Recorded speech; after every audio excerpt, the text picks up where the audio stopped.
What if I told you that most of your wrong answers in AP Biology aren't random? They're predictable, and once you recognize the pattern, you can stop falling for them. Hi, I'm Miss Parrott, and in this video, we're going to be looking at the main multiple choice question distractors that you'll see on the AP Bio exam. We're going to be looking at the different trap types, examples of them, and how to avoid those traps so that you can earn the most points on the AP Biology exam. These traps fall into 6 main types.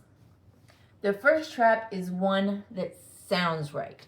Now, it can sound right for a couple of reasons. The first is pattern recognition. You may choose an answer that sounds familiar or looks familiar when you read it, and so you just go with that. The other way that they make it sound right is to make it sound sciencey by adding a lot of extra scientific detail that is way beyond the scope of the AP Biology exam. So remember, that familiar does not necessarily equal correct, and neither does the most sciencey sounding answer. The second trap, and this one gets students almost every time, is the partially correct answer. There are so many questions that have a 2-part answer, like a describe and explain. And one of those 2 parts will be correct, but the other one won't. Your job is to think, is this answer completely correct in the context of this question? If the answer is yes, then it's right. But if you notice that one of the parts is incorrect, choose the other one. Trap number 3, the cause and effect confusion.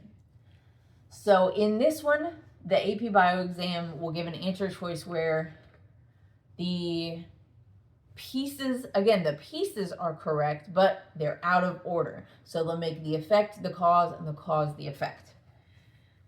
To fix it, you want to ask yourself, what is the actual cause of the result? And check the direction to make sure the cause is causing the effect. Type 4, data misinterpretation. So this could be on a graph or data set or even in a description of data. An example here is misreading a trend.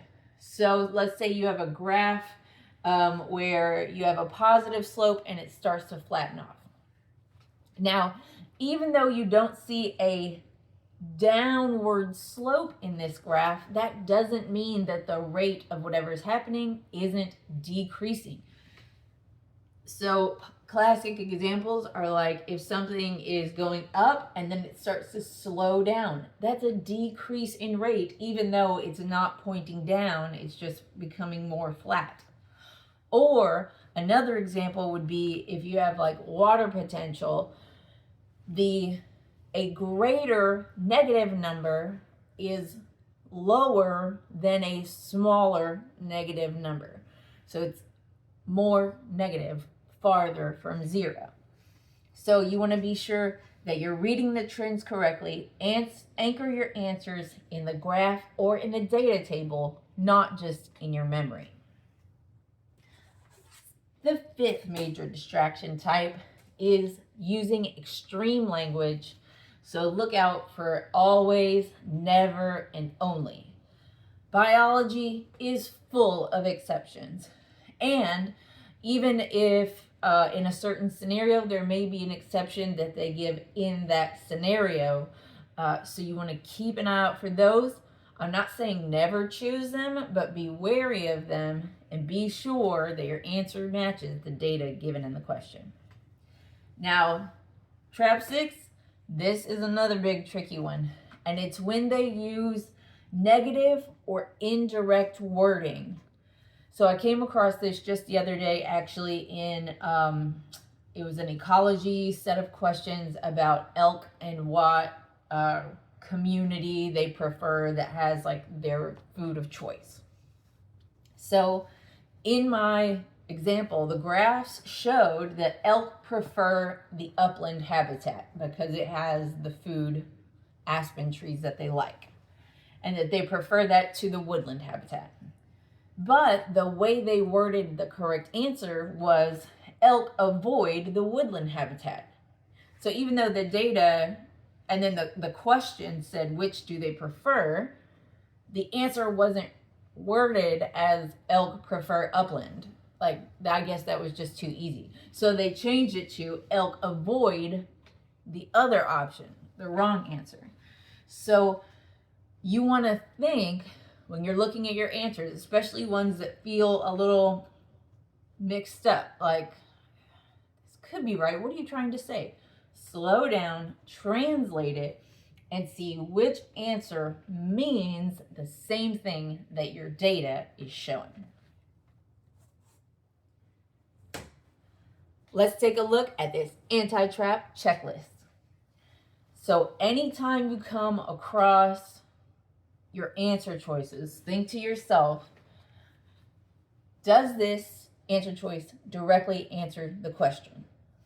Is it completely correct, both parts? Does the answer match the data in the context of this question? Is the cause and effect relationship correct? Is it free of extreme wording? And is my answer logically equivalent to what the data is saying, even if they use slightly different wording? Ask yourself these things and you'll be sure to choose the right answer. But how do I practice this skill?